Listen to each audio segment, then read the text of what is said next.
Argentina, Vice President Cristina Fernandez reaffirmed the importance of building unity within the ruling party after leading an official ceremony together with presidential pre-candidate Sergio Massa. In Venezuela, President Nicolás Maduro proposed the creation of a regional center for applied research in science and technology.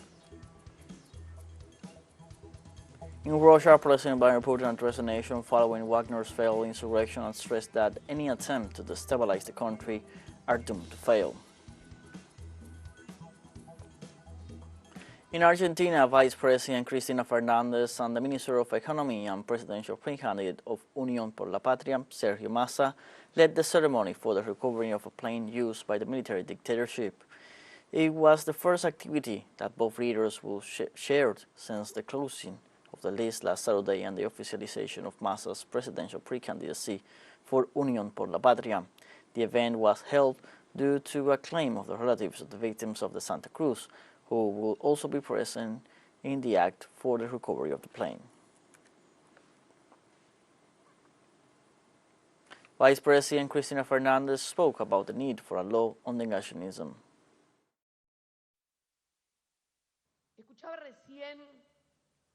I was just listening to a call for a negationist law that Argentina needs. It didn't need it until 2015 because there was no Argentinian who denied what had happened. It is incredible that something that is recognized as a tragedy of humanity in the whole world, there are still people in our country who deny what happened. But since 2015, it has begun with enormous media support. The same media support they had from 1976 to 1983 to do the things that they did. Without the complicity of the hegemonic media, it would have been impossible for the things that happened in our country to happen. But well, the theory of negationism begins to be installed, and we don't need a law of negationism.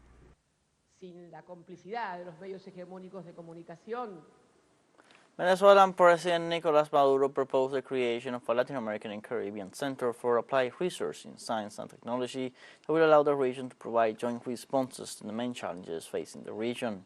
The Venezuelan leader made the statement during the working meeting of the Community of Latin American and Caribbean States focused on the scientific and technological exchange. Maduro pointed out that the initiative will allow the coordination of policies to address the difficulties caused by climate change. The Venezuelan president also said that the center will put science and technology at the service of the development of health, education, industry, agriculture, and food production, among other areas.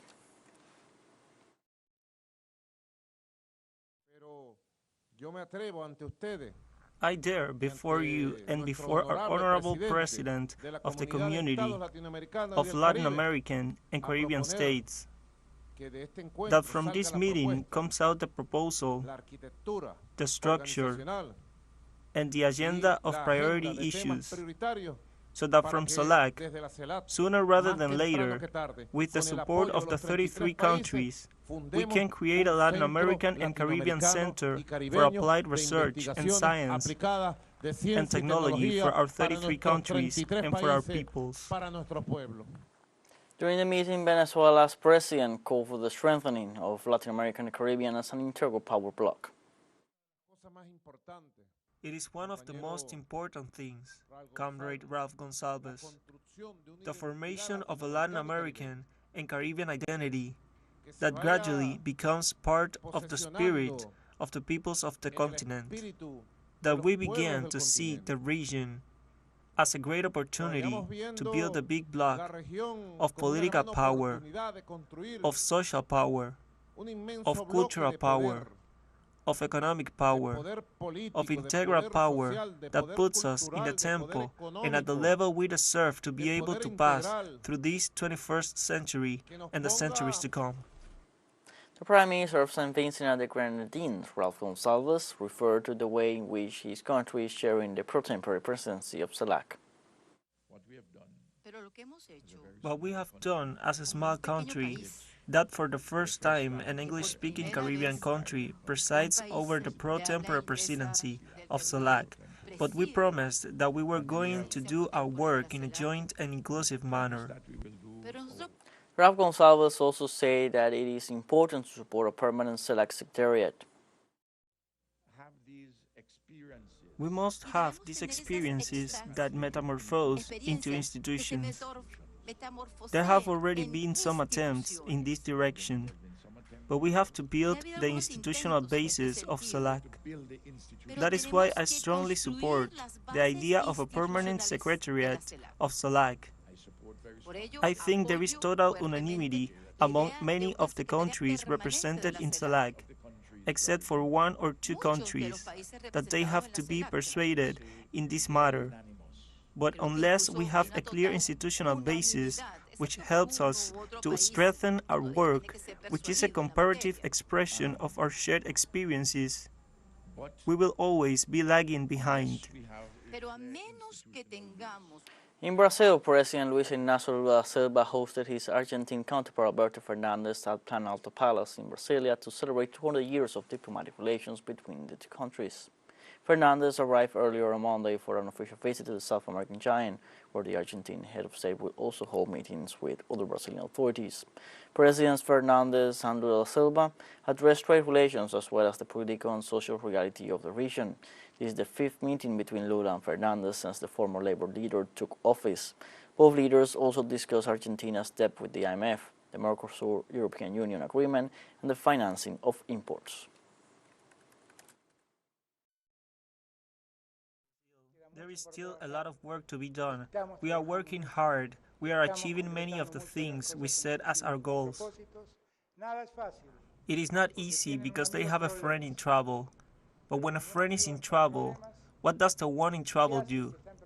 Ask friends for help, and friends are always there. Brazilian President Lula da Silva reported on the future creation of a comprehensive financing line. We are working on the creation of a comprehensive financing line from Brazilian exports to Argentina. It makes no sense that Brazil loses space in the Argentinian market to other countries because they offer credit and we do not. Honduras military police operate the National Penitentiary Francisco Morazan in Tamara after the government announced that they would assume control of all 21 prisons in the country for 1 year. The decision also included the training of 2,000 new prison guards following clashes between rival gangs that left at least 46 women dead in a prison near Tegucigalpa. Honduras President Xiomara Castro declared a curfew in the northern region on Sunday after 11 people were killed by what she called hitmen paid by local drug dealers. Let's take a short break, but remember you can join us on TikTok at teleSUR English, where you will find news in different formats, news updates, and much more. Other stories coming up. Stay with us.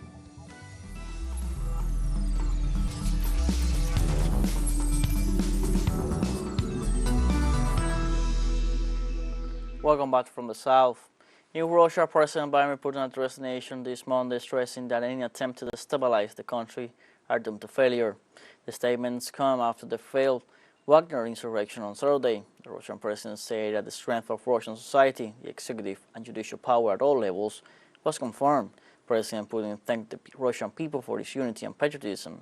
In this context, the head of state highlighted that at the beginning of Saturday's incident, the necessary measures were implemented to neutralize the threat and preserve the lives of the citizens. Since the very beginning of these events, all the necessary decisions to neutralize the threat were taken and to protect the constitutional order, lives and safety of our citizens. The armed mutiny would have been suppressed in any case.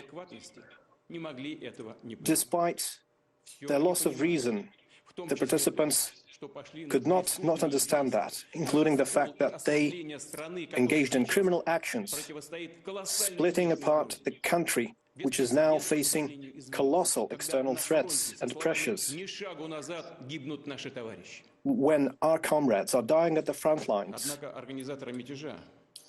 holding on whatever the cost, but the mutineers betrayed their country, their people, and they betrayed those who they dragged into this affair. In this way, the Russian president pointed out that even though the Kiev regime was looking forward to seeing a Russian fratricide, they were not counting on the loyalty showed by Russian law enforcement to their country. It is this fratricide that the new Nazis in Kiev and their Western masters wanted to see, and the various traitors as well. They wanted to see Russian soldiers kill each other. They wanted to see Russian servicemen and civilians die, and ultimately to see Russia defeated and the Russian society split apart and in a bloodbath.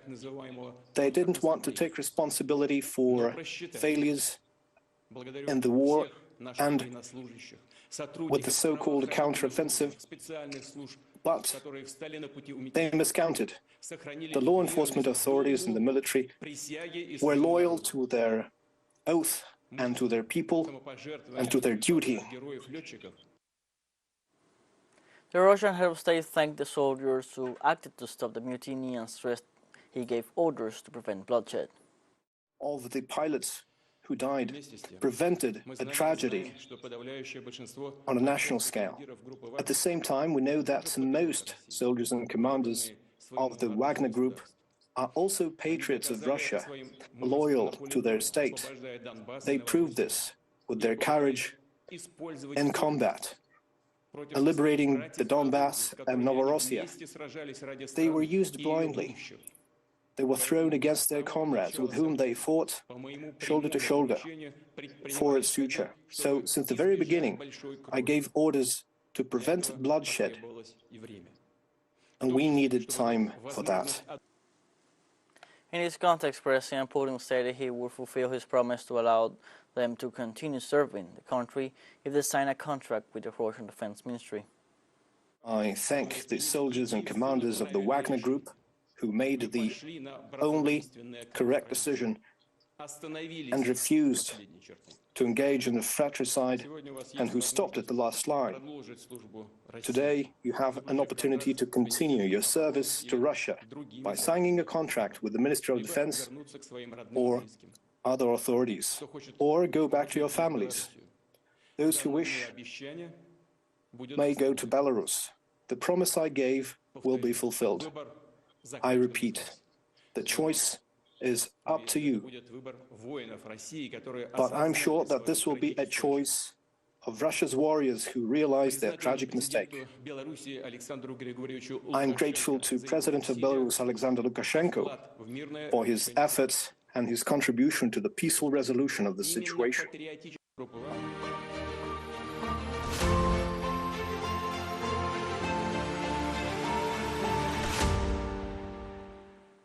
On Monday, Russian Defense Minister Sergei Shoigu inspected a command checkpoint at one of the units in the Western grouping in special military operation areas. The minister learned firsthand the report presented by the commander of Yevgeny Nikiforov Group with detailed information on the current situation and the nature of the enemy's actions. The so-called Ukrainian counteroffensive has been repelled by the Ministry of Defense since its beginning. Shoigu has highlighted the efficiency of Russian troops, especially in the destruction of the Ukrainian military equipment. Russian authorities informed that the death toll after the collapse of the Kakhovka Dam on June 6 has risen to 48. The authorities reported that 21 of the deaths are from the side of the Dnieper River under control of the Ukrainian army. The Kakhovka hydroelectric dam suffered severe structural damage after a sabotage perpetrated by Kiev. The damage caused an uncontrolled discharge of water from the Kakhovka reservoir, which flooded both banks of the river.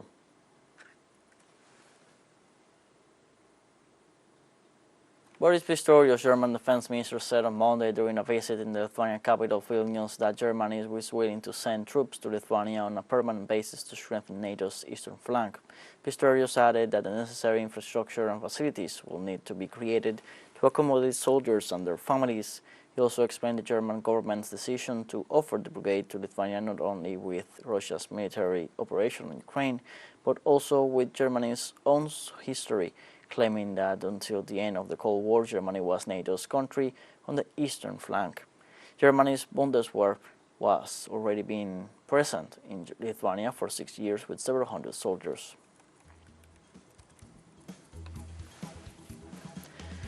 We have a second short break coming up, but before we invite you to visit our YouTube channel at teleSUR English, where you'll be able to rewatch our interviews, top stories, special broadcastings, and more.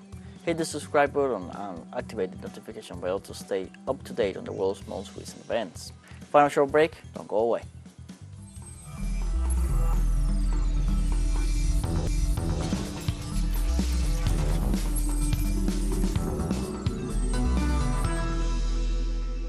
Welcome back from the South. Palestinians condemn the Zionist occupation's falsification and theft of their history as part of its plans to create a Jewish state in historic Palestine, plans that the Palestinian people address with all the means at their disposal, including the organization of handicraft exhibition about the tradition, historical symbols, and sociocultural heritage. Our correspondent in Syria, Hisham Wanus, with the story. Under the slogan "From Generation to Generation," more than 30 Palestinian female visual artists and artisans exhibited in Damascus their work on the Palestinian heritage. These handicraft products, including embroidery, traditional textiles, wood carvings, glass paintings, and recycled fabrics, are part of the cultural identity of these people that the Israeli occupier tries to erase and falsify. Through this exhibition, we want to pass on to the new generations the heritage that we have inherited from our parents and grandparents, so they can fulfill the mission of our generations to defend our national collective memory and to strengthen the bond of our national identity and our occupied rights, our occupied land, and our right to return to our homeland, the historical Palestine. Our aim is to bring back to life the heritage of our ancestors, and in my own case, my contribution is with handmade textile products, whose history dates back to the 13th century and is a particular craft of Arab craftsmen, including Palestinians, who produce the best handmade textile products in the world. The event, organized by the General Union of Palestinian Writers and Journalists, the Popular Heritage Association, and the Syrian Homeland Declaration Foundation, is one of many similar events being organized regionally and internationally as part of the struggle of the Palestinian people to regain their usurped rights and confirm their existence and identity through culture. Copper embossing is an essential component of our handcrafting heritage, and is an artistic work that distinguishes us as a people, and through this exhibition we try to make the world know the historical origin of this craft, proper to the Arab people, especially the Palestinian and Syrian people. In addition to these collective exhibitions, there are individual initiatives by Palestinians living in exile, such as the case of the Palestinian refugee Abu Ali, who turned his house in Syria into a museum of traditional Palestinian objects, including documents, testimonies, and evidence that prove that the Zionist occupation is a fictitious entity that has no history to show in the historical Palestine, belonging to the millenary Palestinian people. Hisham Wanus, teleSUR, Damascus, Syria. Kenyan President William Ruto enacted a contentious new finance bill which will see the introduction of new taxes, amid fierce criticism from the opposition and the public. The bill will see an increase in the fuel tax from 8% to 16%, as well as an unpopular payroll levy to finance a low-cost housing program. Faced with the discontent caused by the law, the government withdrew some of the budget's initial provisions, including a tax on beauty products. Ruto's government, which was elected in August 2022, hopes that the finance project will help to refill Kenya's heavily depleted coffers. The country's public debt has reached $65 billion, or 67% of gross domestic product. As the Kenyan shilling continues to depreciate, repayment is becoming increasingly costly. In Chad, Central Africa, 11 military personnel detained for attempted coup last December were released. Chadian authorities released all 11 military officials involved in the coup, including the president of the Chadian Human Rights Organization, Bernardine Berde Torguyo. They also said that the officials and others related to them were sentenced to 20 years in prison. It was finally revealed that they have received amnesty from the country's transitional president, Mahamat Idris Deby, as well as 260 others who had been convicted in December for their participation in anti-government demonstrations.